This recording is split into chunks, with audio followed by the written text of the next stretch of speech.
Welcome to the Random Horror Show. I am your horror podcast hostess, Keisha Lacey, coming straight out of the Iron Pine curtain with dead grass, people having swamp ass, humidities, swamp balls, everything. I mean, even the polar bears are complaining. It's just that damn hot.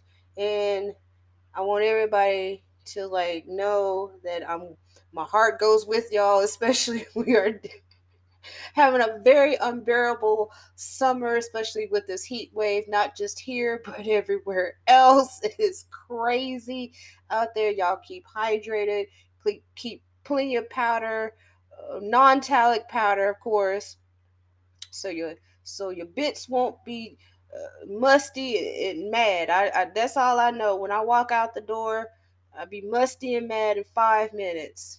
God dog. But anyways, thank you for listening to the Random Horror Show, where we commentate being silly and goofy and everything, going off tangents, but we get to the main point in horror, science fiction, fantasy, cult classics, and the obscure in movies, television, and books. And tonight's podcast is Jordan Peele's summer blockbuster alien horror film that is 2 hours with Nope. Or no, hell no. That's how we say it down here. Hell no, I ain't going that shit. Hell no, nope, nope, But of course, sad news. Miss Nichelle Nichols passed away. She was definitely a true icon of like 20th and 21st century. I know, so very Star Trek right there. But she had like the most amazing career, not just only trailblazing in acting with her beautiful, wonderful, lovely grace and poise as Lieutenant Uhura on Star Trek, but also her pioneering and continuing of space exploration with NASA. And you know what? She really did make a huge, impactful difference.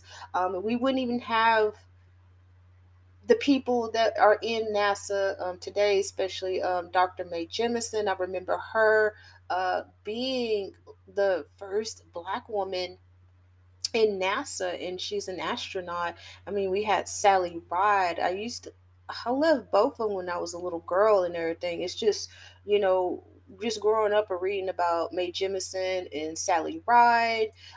There's oh God, there's so many others that really went through the space exploration program. And if it wasn't for Miss Nichelle Nichols, I mean, we wouldn't have um, what we have, the people what we have right now.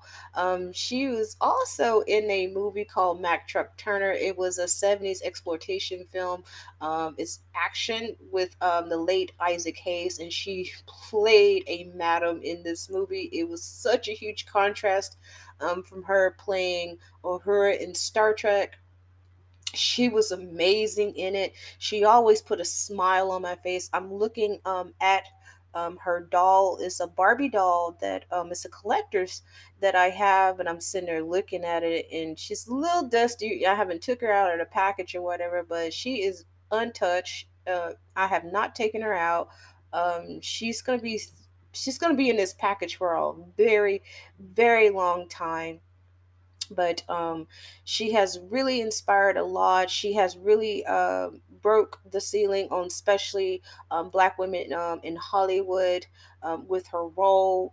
We all know the story how Martin Luther King talked her out from quitting. She kept going with it, and of course the controversial interracial kiss that was which sparked so much talk and everything, especially during the 60s, during the civil rights and everything else. It was just it was not even, it was very taboo for a white man to like kiss a black woman on national TV, and especially it was viewed in the South, which I'm from Texas, which is part of the South, but people like really just like, oh, okay, cool. You know, there was some people that was upset about it and everything, but hey, there was actually a little upset because the late Leonard Nimoy, because he portrayed a alien, um, Vulcan, and they felt like that might be triggering or an insulting, you know, especially in the 60s, you know, where everything was in turmoil, civil rights, everything else like that. But you know what? The show lasted for 3 seasons and stuff, so like it must have made a difference. And of course, you know, spurned from like the movies and then like the animated series. But we will definitely miss Miss Nichols. She is very iconic, and wow, that was a very wonderful lady. She, you know, she's a wonderful lady. But let's get into Nope, hell no, shoot no. The 2022 summer blockbuster from Jordan Peele. We know him from his Key and Peele days on Comedy Central. He went on to doing horror with Get Out, his very first blockbuster movie. He done Us. He has really changed the whole scene for like horror movies, especially for Black people, because he was just like, you know, there's not a lot of Black people in horror movies, and really what it was is that.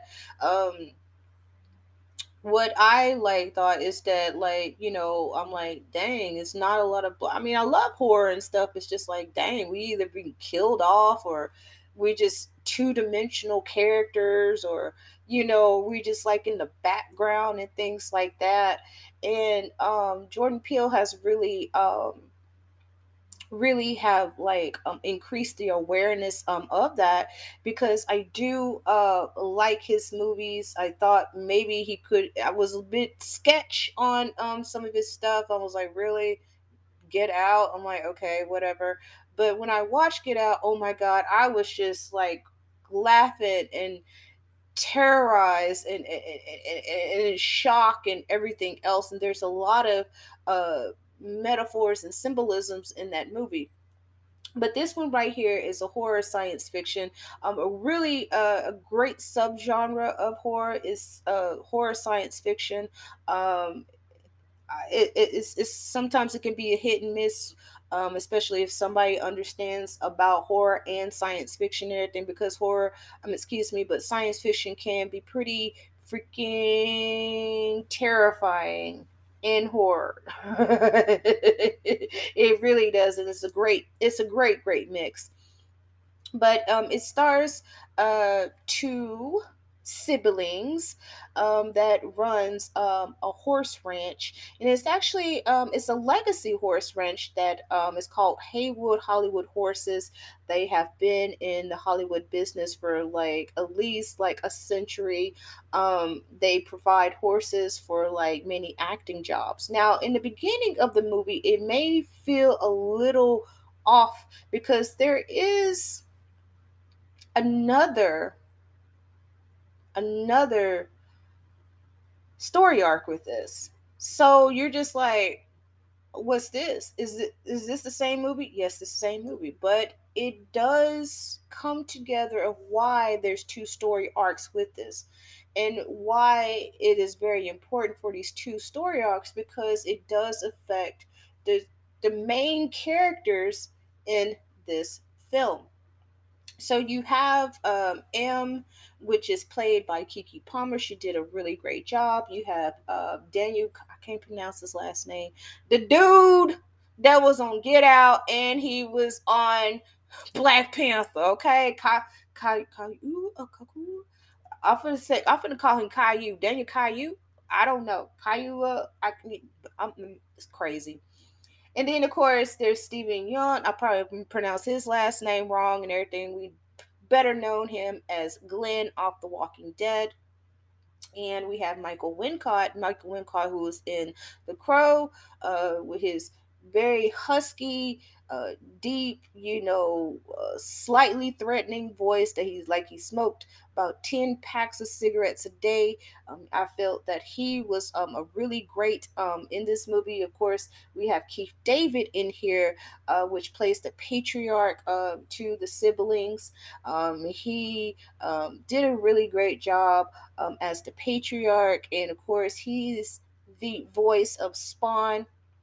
I love Spawn because that was like my main jam. Like after when I get out from a football game, because I was in the marching band, I was like, well, I miss X Files. It's during football season, but I have Spawn. So that was the highlight of my night when I came home around 11 o'clock, 11:30. Spawn was on because I was like, hurry this fucking truck to the house because I'm like, I gotta watch Spawn. But Keith David, he was also in They Live with the late Rowdy Piper. Really great, underrated John Carpenter film. It has a lot of similarity is what's going on right here, right now in current society, and who it was ahead of its time. They Live is pretty much a Carpenter, another Carpenter masterpiece, but enough of that right there. But with Nope,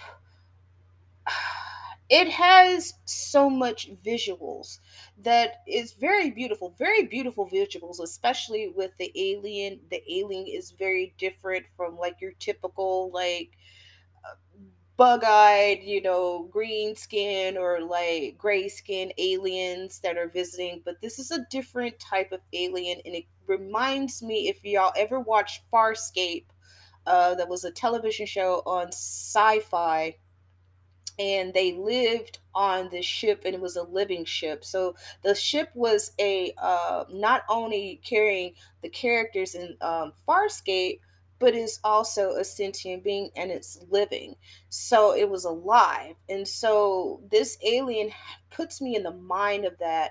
And also the sea creatures and the sea aliens on the Abyss, really underrated, great James Cameron film.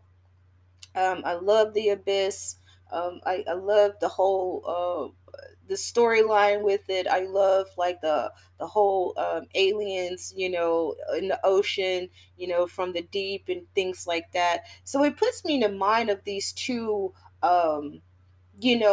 alien beings. It's like he just merged both of them together, but that's just my, perception on it. Now, what it that the one thing that really struck me was the location, because both of these places of where this alien is, it takes place, right in this beautiful, gorgeous valley in California, with these characters of Steven and Keke Palmer and Daniel, is that they're both next door neighbors, but they're just isolated. So they're like in this isolated space. So Jordan creates this space for this alien to like control, because if it was on a larger scale, it would lose that steam for the whole ambiance of this movie. But since both of these places, they're out in the open, it's isolated, you have to drive like 20 to 30 miles just to get into like civilization. And I like that because it was just only Stephen Yeun's character, and with his jupe, it was like an amusement park, and so you see more people there. But then you have Haywood Ranch and everything, where it's just two people there.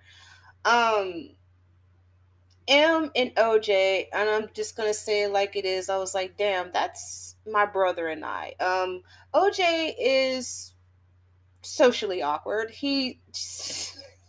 Yeah. hmm Yeah. But OJ is very smart. He uses common sense. And this is one of the things that I loved about Nope, is that it shows the common sense that these characters have. Because throughout the whole movie of Nope, you hear Nope all the time. And particularly when it comes down to black people, especially if we have that skepticism, we always, whenever we watch a horror movie or anything and it's really scary, or the killer's behind this door or something like that, and we're like, no, don't go over there, you're gonna get killed. We're like that. We're like, nope, we're not investigating that. We're not the Scooby-Doo game. We don't have, this is not the monster. That they, how on Scooby Doo that they have the human, and it's pretending to be the monster, and they go and investigate. But with us, it's like, no, I'm not going there. I tell you a story though, but uh my brother and I was walking through the path and everything. There's a path between my dad's house and my grandmother's house, and we seen this lantern coming down the road, and it's a cemetery road. And I just seen like this yellowish glow, and it just looks like it's floating, but it was somebody holding it. And so he's like, "What's that?" And I looked, and I kept looking, and I just like took off running, like, "Nope, I'm not investigating." And he just like looked at me like, damn, she really did take off really quick. Cause I don't know what that is. Nope. I'm not finna figure it out. I'm not just finna sit there and just say, oh, who is that? Who are you? Who are you? Do you need any help? But he cracked up laughing. He's like, man, that was their neighbor. He got stuck down the road. And I was just like, I don't care. If I see something like that, pitch black dark, and it looks like it's floating and it's coming down from the cemetery, I'm not gonna stick around to see who it is or what it is. I'm gonna go. I'm gonna hit boogie in the house. So that's where you get to you get to know about why we say nope. It's our skepticism. I'm not gonna stick around and see who the hell that is. I'm finna go. I'm finna boogie. So you see a lot of that common sense of this alien that's terrorizing, M and OJ on this farm. Now, there is a big clue about why we have two story arcs, and it has to do with animals. So I'm gonna let you watch that and figure that out for yourself, okay? Because it has a lot to do with Stephen Young's character arc of what happened to him on the set because he was a child actor, and then you have Haywood with M and OJ of them dealing with horses. So I was just like, oh, okay, I got it. But this movie right here, you have to like, it's really, you have to digest uh bits and pieces of it. You got to let it settle in your brain. It's something that you just like can't just watch it for 2 hours and then just leave, and then you just think it's like crap or whatever like that. You gotta like you gotta have to like play that in your head. You may have to go back and watch the movie again to like, oh, I got it, I caught it, I caught it. I feel that like it may mislead some people because people are big fans of Jordan Peele horror movies and stuff, but I feel that like he's trying to make us think a little bit more complex, and it does. It feels very complex. It's simple of how the actors react, the characters, how they react to a unknown, unidentified object that is, causing so much havoc for them. But you still have the complexity of two story arcs of where you can like piece these together. And I think it just takes a little bit more thought with Jordan Peele to the message, what he is trying to convey to us as an audience that enjoys his art medium in horror, to where we like, I got it. But I'm just letting you know, it's very visual, it's very beautiful. The alien is like, oh my gosh, I was like, really love how creative they have did this alien in this movie. It has like a lot of nuances in it, but there is a lot of things that what we can think about, like, since like some things are just new age technology, because there's a very big clue which Michael Wincott's character, Antler's host, have to, like, where like you kind of like have technology versus like the old school, of how they do things. So I feel that like people will catch on to that right there. But that is enough of my time right there. And thank you so much for listening to my review on Nope. Jordan Peele horror science fiction movie is still in theaters. It still has like a very unique presence, especially when it deals with like trauma, alien invasion, things like that. But I also have an cut version of this podcast with my daughter as we talk about Nope. That will be available. So you have two choices right there. You can get my slightly small, spoiler of Nope review, or you can get the big enchilada where you can hear everything. God knows what comes out of my daughter's mouth because it was hilarious. You can hear from her perspective, you can hear from my perspective. This is like very uncut.